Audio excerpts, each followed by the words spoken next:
গার্ডেনের টুলস নিয়ে কথা বলবো, চলুন ভিডিওটি শুরু করা যাক। কিবোর্ডে শুধু জিতে চাপ দিলে পরে এই টুলসটা সিলেক্ট হয়ে আসবে। প্রথম অবস্থায় আপনাদের এইটা অথবা এটা সিলেক্ট হয়ে থাকতে পারে, তো যে কোনো একটা সিলেক্ট করে নিলেন।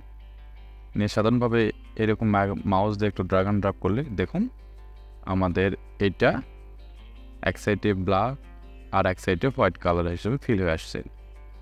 তো এটা যখনই আপনি কালার করতে চাইবেন, এটা কালার করার জন্য এই সাইডে একটা ক্লিক দিলেন, ডবল ক্লিক মাউসে দেওয়ার পর এটা টিকটা উঠাই দিলেন, তাহলে এইরকম থাকবে, আর টিক দিলে এরকম আসবে।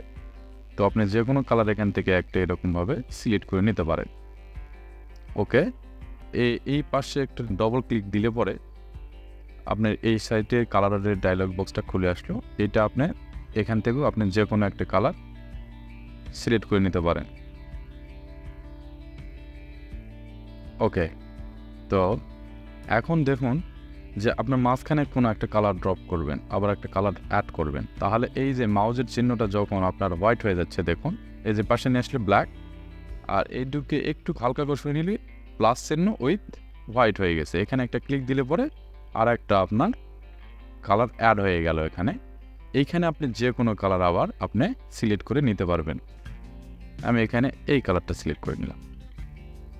ওকে, নেওয়ার পর আপনার এখান থেকে এটা আপনি এখানে সেভ করে রাখবেন। তো এই পাশে এই সাইডে ফটোশপে এখানে ক্লিক দিলেন, নিয়ে এসে একটু নিচে দিলেন আস্তে আস্তে করে, নিচে নিয়ে এসে দেখেন এখানে সেভ পেজ, এখানে গেলেন, এখানে যায় আপনার যে কোনো একটা নেম দিয়ে দিলেন। ওকে, আপনি এখান থেকে এরকমভাবে ড্র্যাগ অ্যান্ড ড্রপ করে একটু ভালো করে কাজ করতে পারবেন। এখান থেকে ড্র্যাগ অ্যান্ড ড্রপ করে এরকমভাবে একটু ভালোভাবে শ্যাডোটা দিতে পারবেন, বা আরও এই স্মুথলিভাবে কাজটা করতে পারবেন, সুন্দরভাবে আরও কালারটা ম্যানেজমেন্ট করে নিতে পারবেন। এটা আপনার সাধারণ একটা ধারণা দিয়ে দিলাম গার্ডেন টুলস নিয়ে। এইটাতে আপনি দেখুন, এটা হচ্ছে এই সাইডে দেখুন, এখানে এটা আপনার এক সাইডে ডিপ কালার, এক সাইডে হালকা পরিমাণ ডিপ। তো এটা হচ্ছে রেওয়াজ, এটা মাঝখানে চলে গেল। আর এইটা দিলে পরে আপনার দেখুন সাইডে বিভিন্ন ধরনের একটা শেপ চলে আসছে, আর গোলাকারভাবে দিয়ে দিচ্ছে এটা। তারপর এইটা দেখুন, এইটা দিলে পর আর এক রকমের স্টাইল হয়ে যাচ্ছে, এটা একটা স্টাইল, আর এটা দিলে আর এক রকমের স্টাইলস। এটা সব ধরনের এটা একটা করে স্টাইলস। এটা যেরকমভাবে আপনি দিলে ভালো লাগবে, ঠিক সেরকমভাবে আপনি কাজটা করে নিতে পারবেন। এটা স্টাইলস, ওই এখান থেকে করলেও হবে আপনার, আবার এখান থেকে করলেও হবে, এখান থেকে করলেও আপনার একই কাজ।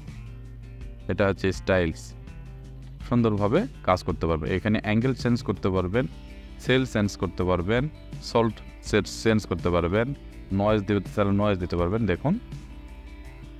আর এখানে 50% আছে, এই পার্সেন্টটাও কমায় দিলে দেখুন আরও অন্যরকম লাগবে, বেশি দিলে আর এক ডিজাইন হয়ে যাবে। তো আপনি এরকমভাবে একটু সুন্দরভাবে কাজ করে নিতে পারবেন। ল্যান্ডস্কেপ, এটা বিভিন্ন ধরনের ফাংশন আছে, এখান থেকে আপনি কাজ করতেন। আবার যদি কালার আপনি পরিবর্তন করতে চান, তো এখানে ডবল ক্লিক দিলে আপনি যে কোনো কালার আবার আপনি কারেকশান করে নিতে পারবেন। এখানে একটা বেসিক ধারণা আপনাদের দিয়ে দিলাম এই টুলসটার সম্পর্কে। তো আমরা এটা যদি আপনি সেভ করতে চান, তো বললামই আপনার এখান থেকে যায় যে কোনো একটা নাম দিয়ে সেভ করতে পারবেন। ওকে, তো এটা ডিলিট লেয়ারটা দেওয়ার পর এখানে আপনার প্রিন্ট ব্র্যাকেট টুলস, এটা হচ্ছে আপনার যে দেখুন এখানে হোয়াইট ব্যাকগ্রাউন্ড আছে, আপনাদের একটু রেড কালার নিয়ে নিলাম। তো এখানে দেখেন পুরোটা আমাদের কালারটা ফিল হয়ে আসলো। আবার যদি আপনার এখানে অন্য একটা কালার নেন, দেখুন এক ক্লিক দিলে পরে এই কালারটা আপনাদের ফিল হয়ে আসবে। এই ফটোশপটা নিজের থেকে যদি আপনারা ব্যবহার করেন, তো আরও ভালো ভালো কিছু শিখতে পারবেন। এই বিষয়ে আমি একটা সাধারণ একটু ধারণা দিলাম। সুতরাং আমার ভিডিওটা দেখার জন্য ধন্যবাদ।